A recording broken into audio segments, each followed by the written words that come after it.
एक शाम प्राची टीवी पर सीरियल देख रही होती है। तभी उसकी सास वहां आती है। अरे सीरियल में तो ऐसे मग्न है जैसे आज रात का खाना पड़ोसी आकर बनाएंगे। मुझे पता ही नहीं था आपने अपने बेटे की शादी पड़ोस में भी की हुई है। हैं? मतलब? मतलब इस घर में सारा काम बहू ही करती है, आप तो सिर्फ खर्राटे मारती हैं। अच्छा जी, फिलहाल तो तुम आराम फरमा रही हो, चलो जाओ, ये मेरे टीवी देखने का समय है। आहा, इसीलिए मुझे भगाया जा रहा है। सॉरी, अब तो बिल्कुल नहीं जाऊंगी। प्राची की इस बात पर दोनों सास बहू के बीच टीवी रिमोट के पीछे बच्चों जैसी छीना झपटी शुरू हो जाती है, जिसके बीच श्लोक भी काम से घर वापस आ जाता है।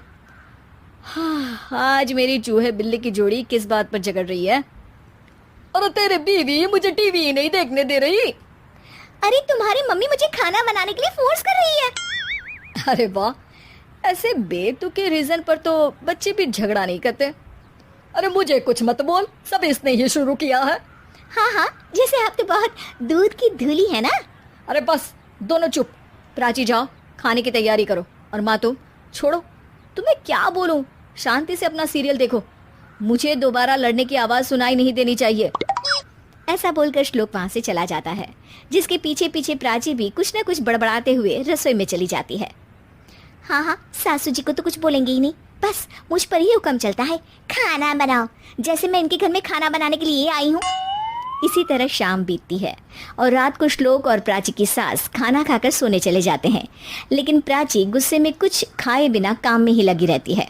इस घर में किसी को घंटा फिक्र नहीं पड़ता, मैं खाऊं या भूखी रहूं। प्राची कुछ देर के लिए रसोई से बाहर जाती है और जैसे ही वापस आती है तो वहां दूध का भरा ग्लास देखकर हैरान रह जाती है। फिक्र पूरी है, बस दिखाना नहीं है। प्राची दूध पीकर सोने चली जाती है और अगली सुबह एक बार फिर सास बहू का कार्टून नेटवर्क स्टार्ट हो जाता है। ये तुमने ही किया है। अरे अजीब जबरदस्ती है, मैं बोल रही हूँ मैंने कुछ नहीं किया। दोनों ने मिलकर पूरे घर को पागल खाना बनाया हुआ है। यहाँ कोई नॉर्मल इंसान तो रह ही नहीं सकता, इसीलिए अब पड़ोसी क्या रिश्तेदार भी घर आने से कतराते हैं। और सुन बेटे, तू भी चंगा, तेरी माँ भी चंगी, तेरी बीवी भी चंगी, रिश्तेदार।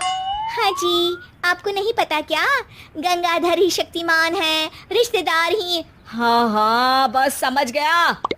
कभी जानवरों जैसे लड़ेंगी तो कभी जुगलबंदी करेंगी।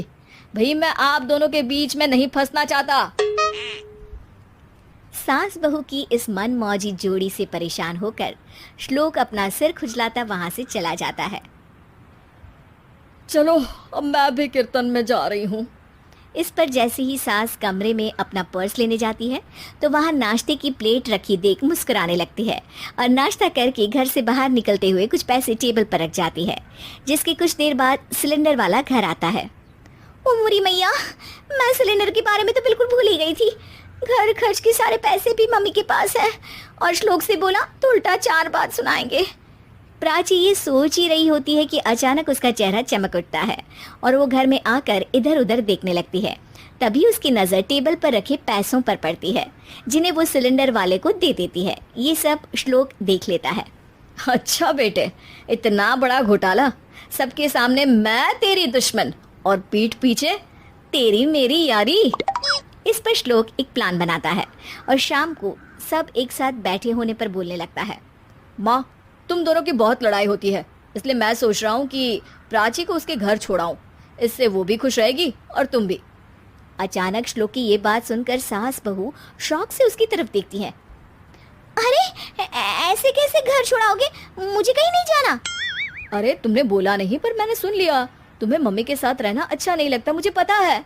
अरे वो अरे, जब बहू खुद कुछ काम बोले तो वो तुझे सुनता नहीं, और अब जो इसने बोला ही नहीं वो तू समझ गया। जब उसे नहीं जाना तो फिर जबरदस्ती क्यों कर रहा है? अच्छा, फिर आपको मौसी के घर छोड़ाता हूँ। बस अब आप दोनों एक घर में एक छत के नीचे नहीं रह सकती। मैं इस टॉम एंड जेरी की जोड़ी को और नहीं झेल सकता। है? ऐसे कैसे नहीं रह सकते? तुम्हें इतनी दिक्कत है तो तुम्हारा बोरिया बिस्तर पैक कर देती हूँ, लेकिन मम्मी जी कहीं नहीं जाएंगी। बिल्कुल यही सुनना था मुझे। अगर दोनों में इतना ही प्यार है फिर हर वक्त ये लड़ाई का नाटक क्यों करती हो? देखा मैंने कैसे माँ किचन में दूध रखती है और तुम उनके लिए कमरे में नाश्ता रखती हो, और कैसे वो पहले ही तुम्हारी दिक्कत समझकर घर में पैसे रखकर बाहर जाती है।